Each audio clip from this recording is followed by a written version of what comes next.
Bismillahirrahmanirrahim. Assalamualaikum warahmatullahi wabarakatuh. Halo anak-anak ibu, siswa-siswi kelas 9 SMP Darussalam.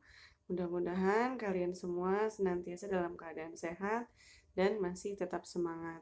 Anak-anak ibu, kita ketemu lagi di pelajaran seni budaya, masih dalam bentuk pembelajaran jarak jauh. Kali ini kita masuk ke pertemuan ke-11. Masih melanjutkan pertemuan minggu lalu, yakni membahas bab 3 tentang seni tari kreasi. Pada pertemuan kali ini, Ibu akan menjelaskan tentang teknik, prosedur, dan macam dari tari kreasi. Namun sebelum kita memulai kegiatan pembelajaran kita, mari kita awali dengan mengucap basmalah terlebih dahulu. Bismillahirrahmanirrahim. Oke, anak-anak ibu, silakan dibuka buku LKS-nya, diambil buku LKS-nya, disiapkan. Kita masuk ke bab 3, dibuka di bab 3, selembar setelah itu nanti ada teknik, prosedur, dan macam tari kreasi. Berikut penjelasannya, disimak baik-baik. Oke, yang pertama, tari kreasi itu merupakan jenis tarian yang memiliki kebebasan dalam penciptaannya. Jadi disebut tari kreasi karena memang bebas orang-orang pencipta tari tersebut menciptakan gerakannya secara bebas, ya. Biasanya para koreografer tari mengacu pada tari tradisi daerahnya dan daerah lain. Jadi bisa memadukan antara tari daerah satu dengan daerah yang lain, atau bahkan ada juga yang mengambil dari tarian lepas atau tarian modern. Jadi yang namanya tari kreasi baru itu dia bikin seni tari baru tapi dengan menggunakan berbagai macam gerakan tari, bisa dari daerah asal, bisa daerah lain, bisa juga dari tarian modern, ya. Jadi istilah kata campuran, ya. Kemudian ada beberapa contoh tari kreasi. Yang pertama namanya tari nguri, yang kedua tari merak, dan ketiga tari kupu-kupu. Berikut disimak satu-satu nih ya. Yang pertama adalah tari nguri. Tari ini awalnya diilhami suasana kehidupan seputar istana Sumbawa. Yo, Sumbawa itu ada di mana? Ini nama daerah ya, nama daerah Sumbawa, daerah Jawa Timur. Ada sebuah tarian yang biasanya digunakan di istana. Kapan tarian ini disajikan? Ketika raja ditimpa duka beruntun. Jadi kalau zaman dulu kan misalkan habis perang atau habis kan banyak yang mati gitu ya, banyak terjadi hal-hal duka gitu, hal-hal yang menyedihkan. Nah, maka pada saat kejadian seperti itu datanglah beberapa wanita dengan tujuan menghibur dan melahirkan ucapan yang lembut yang dikenal dengan istilah kuri atau nguri. Jadi karena suasananya lagi duka kan, maka harus dihibur dengan sebuah tarian dan tarian tersebut dinamakan tari kuri atau nguring, ya. Dewasa ini, tari nguri dijadikan sebagai tari penyambutan tamu terpandang seperti tamu dari pusat. Jadi kalau sekarang kan udah nggak ada kerajaan, tapi kan ada wali kota gitu ya, ada apa namanya, ada pejabat penting lah istilahnya. Nah, makanya saat ini tari nguri ini masih ada, tapi digunakan sebagai penyambutan tamu terpandang. Misalkan ada apa namanya presiden datang ke Sumbawa atau misalkan kunjungan kerja pejabat lain datang ke Sumbawa seperti itu. Pokoknya untuk nyambut tamu terpandang. Pada tari ini terdapat gerakan khas antara lain gerak tanak, tuh gerak-gerakan di tari itu ya, gerak renat, gerak linting, gerak sere, basalunte, dan lain-lain yang merupakan perpaduan dari gerakan tari yang ada di Sumbawa. Ini geraknya susah kalau harusnya dicontohkan langsung gitu ya, tapi tidak memungkinkan. Nanti kamu bisa lihat sendiri gerakannya ada di buku, ya. Atau silakan cari gerakannya seperti apa sih ada di Google gitu ya. Oke, kita lanjut yang kedua namanya tari merak. Nah, pasti sering dengar tari merak ya. Merak merupakan salah satu ragam tarian kreasi baru yang mengekspresikan kehidupan binatang. Ya, betul. Kita semua tahu betapa indahnya burung merak gitu ya. Burung merak terkenal dengan keindahan ekor dan sayapnya, gitu ya. Nah, makanya seorang tokoh mengangkat sebuah gerakan tari karena menggambarkan keindahan dari burung merak tadi, gitu ya, melalui sebuah tari kreasi yang dinamakan dengan tari merak, ya. Tata cara dan gerakannya diambil dari kehidupan burung merak yang diangkat ke pentas oleh seseorang. Nah, ini question nomor satu atau pertanyaan nomor satu untuk dijawab di Google Form. Siapakah tokoh yang mengangkat tari merak menjadi populer gitu ya? Nah, silakan dilihat di buku LKS-nya ada jawabannya.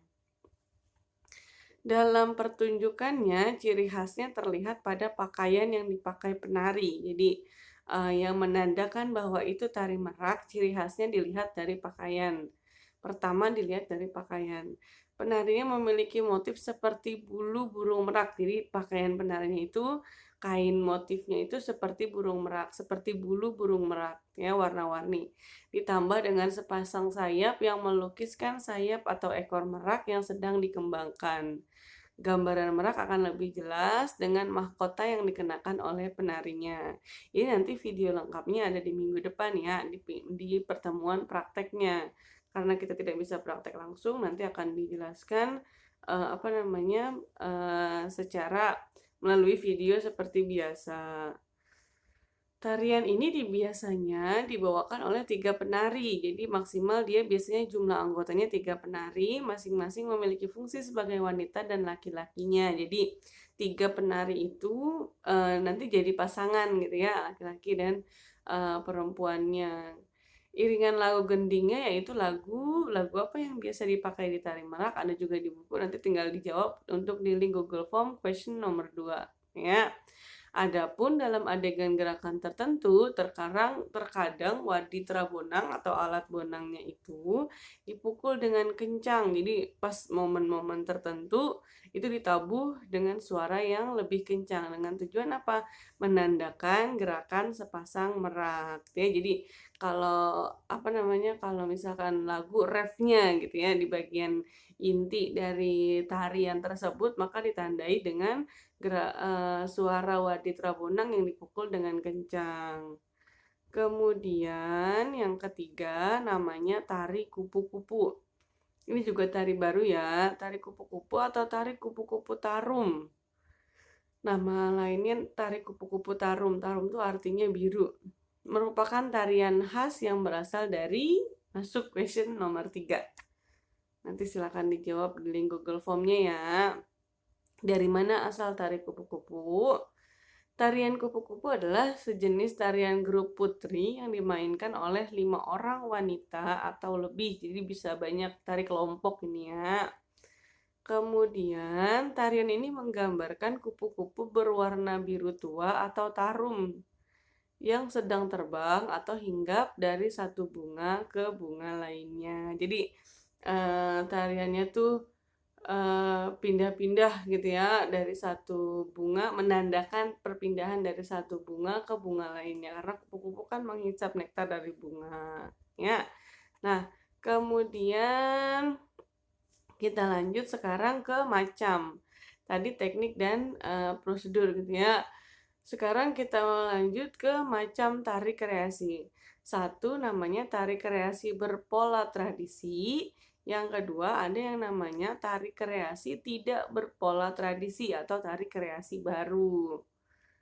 Jadi ada yang non tradisi, ada yang tidak tradisi. Kita mulai dari yang pertama, tari kreasi berpola tradisi yaitu kreasi tarian yang mengambil sumber pengembangan tari tradisional daerah setempat.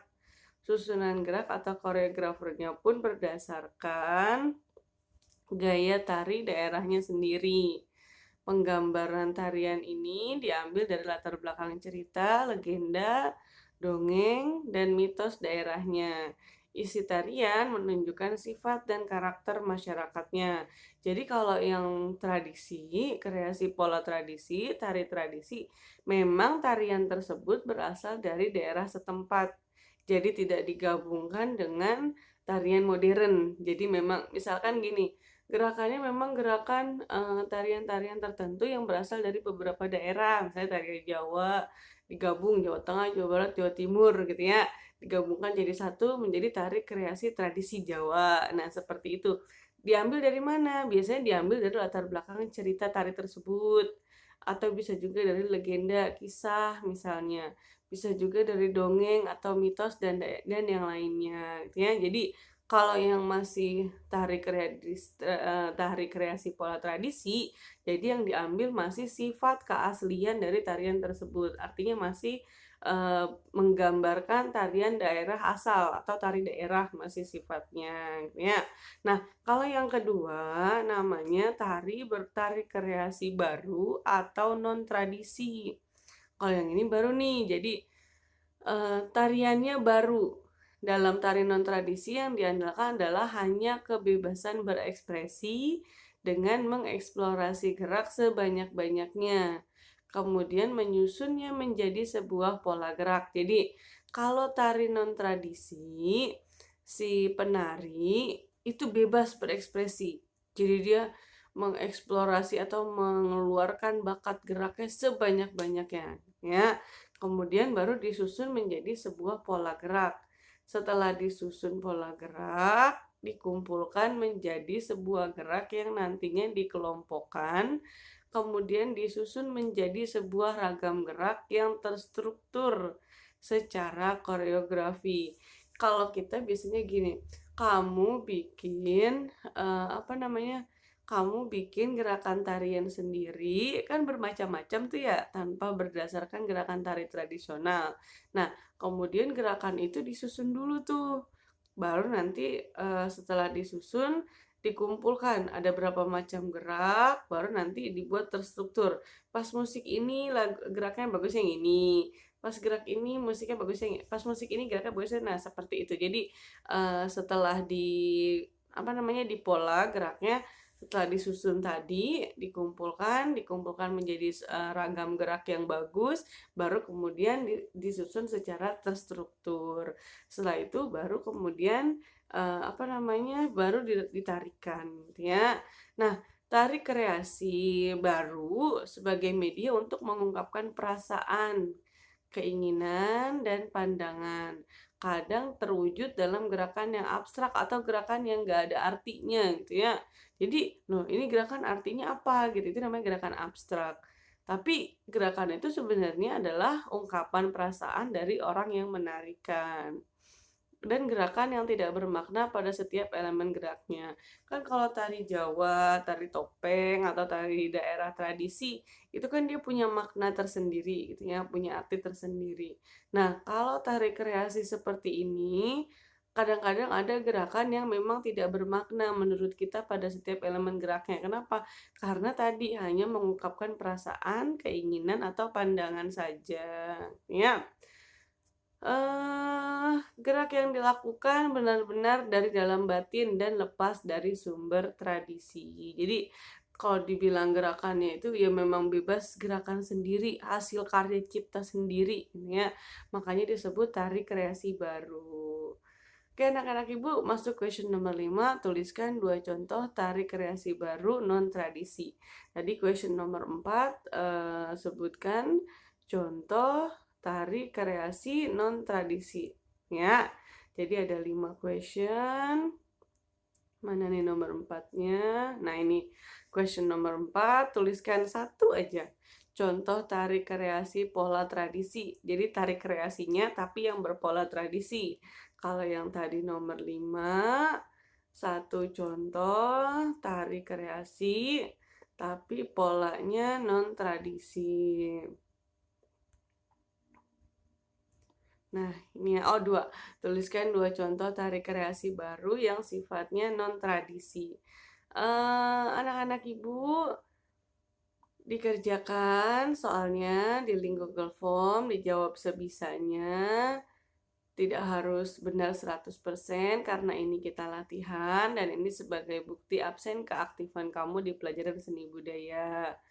Minggu depan Ibu akan menayangkan video tentang tari kreasinya, atau kalau misalkan nanti kita masih ada materi akan dilanjutkan di videonya, akan ditunda di minggu depan gitu ya.